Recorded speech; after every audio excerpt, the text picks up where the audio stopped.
आज डॉक्टर बाबासाहेब आंबेडकर यांचा महापरिनिर्वाण दिन आहे आणि त्यानिमित्त त्यांना विविध प्रकारे अभिवादन केले जात आहे। आपल्यासोबत आपण सध्या छत्रपती संभाजीनगरच्या क्रांती चौक येथे आहोत आणि आपण पाहू शकतो की बाबासाहेबाला एक वेगळ्या प्रकारे अभिवादन देण्यासाठी त्यांची तांदळापासून इथे रांगोळी काढण्यात आलेली आहे।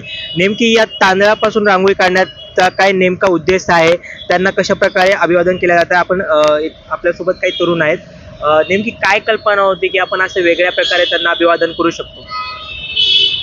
महामानव भारतरत्न विश्वरत्न परमपूज्य डॉक्टर बाबासाहेब आंबेडकर यांच्या महापरिनिर्वाण दिनानिमित्त माझ्या मनामध्ये एक आगळीवेगळी मानवंदना देण्यासाठी, आगळंवेगळं वंदन करण्यासाठी, अभिवादन करण्यासाठी एक संकल्पना होती।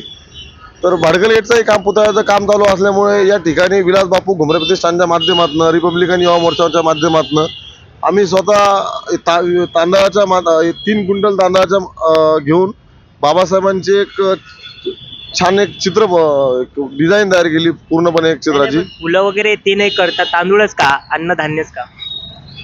माझ्या मनात एक संकल्पना एक आहे, म्हणजे मनात नाही, प्रत्येक भीमसैनिक भीमानुयानी बोलतो, खातो तो घास आणि घेतो तो श्वास बा भीमामुळे। म्हणजे आम्ही जे अन्न सुद्धा करतो ते बाबासाहेबांमुळेच खातो आणि श्वास सुद्धा घेतो ते बाबासाहेबांमुळेच घेतो। बाबासाहेबांचा अनंत उपकार आमच्यावर आहे। आमच्या कातडी जरी त्यांना सोलून काढून दिली तरी अनंत उपकार या समाजावरचे कधी फिटणार नाही। आणि जे अन्न आज आम्हाला मिळतं ते सुद्धा बाबासाहेबांमुळे होतं। आणि कुठल्याही प्रकारचं आम्ही एक आगळं वेगळं अभिवादन करत असताना ते कुठं वेगळ्या ठिकाणी कचरा डब्यात किंवा कुठंतरी ते खराब होईल, ती रांगोळी फेकण्यात जाईल, रांगोळी केली असती तर हे तांदूळ आम्ही यामुळे केलं की या तांदळाच्या माध्यमातून आम्ही जे अनाथ आश्रम असेल त्या ठिकाणी ते अन्नदान करणार आहोत। आणि त्याच माध्यमातून जे भीमानुयानी अभिवादनाला आले त्यांना कुठल्याही प्रकारचा पुष्पहार, फुल न आणता त्यांनी एक वही, एक पेन आणली, हे सुद्धा आम्ही गोरगरीब विद्यार्थ्यांना शिक्षणासाठी देणार आहोत। ही आमची मूळ संकल्पना। किती वेळ लागला हे सर्व तयार करायला, रांगोळी काढायला? ही पूर्ण चित्र काढण्यासाठी, रांगोळी काढण्यासाठी आम्हाला टोटली कमीत कमी 3 दिवस लागलेत। म्हणजे 1 दिवस, 1 रात्र आणि 1 पूर्ण दिवस, असे पूर्ण 3 दिवस आम्ही पूर्ण लागले। यामध्ये आमचे उद्देश पाटील म्हणून पुण्यावरचे असतात, त्यांनी ही पूर्णपणे बनवले। त्यांच्यासोबत माझ्यासोबतचे सहकारी मित्र असे 25 लोकांची टीम त्यांना दिली आणि त्यांनी पूर्ण 3 दिवसामध्ये पूर्ण कंप्लीट केलं। आणि एकदम छान असं मराठवाड्यामध्ये नसेल अशी माझी संकल्पना होती विलास बापू घुमरे प्रतिष्ठानच्या माध्यमातून। ती आज मला एक दुःखाचा दिवस आहे पण मला ती कुठंतरी मी आगळं वेगळं केलं, मला थोडा आनंदही वाटतो। आज सकाळी पाऊस सुद्धा आला होता, मग त्या काय नियोजन केलं गेलं होतं की पावसाचा विचार करायला गेलं तर सकाळी नाही, रात्रीपासून पाऊस होता।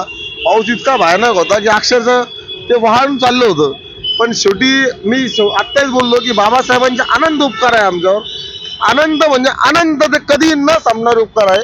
आणि तेच उपकार हे सुद्धा आहे की बाबासाहेबांच्या प्रतिमेला 1% कुठे धक्का लागला नाही। एवर वरती पक्षी जे उडतो त्या पक्ष्यांना सुद्धा तांदूळ घालला नाही। म्हणजे पक्ष्यांना सुद्धा बाबासाहेबबद्दल आणि पावसाला सुद्धा बाबासाहेबबद्दल किंवा त्या वाहून जाणाऱ्याला सुद्धा, मातेला सुद्धा बाबासाहेबबद्दल किती आस्था आहे हे तुम्ही समजू शकता। नक्कीच एक सामाजिक दृष्टी ठेवून समाजातील जी अनाथ मुलं आहेत त्यांना सुद्धा अन्नदान करण्यासाठी त्यांनी हा उपक्रम केलेला आहे। विराम बुधवंत, नवराष्ट्र न्यूज, छत्रपती संभाजीनगर।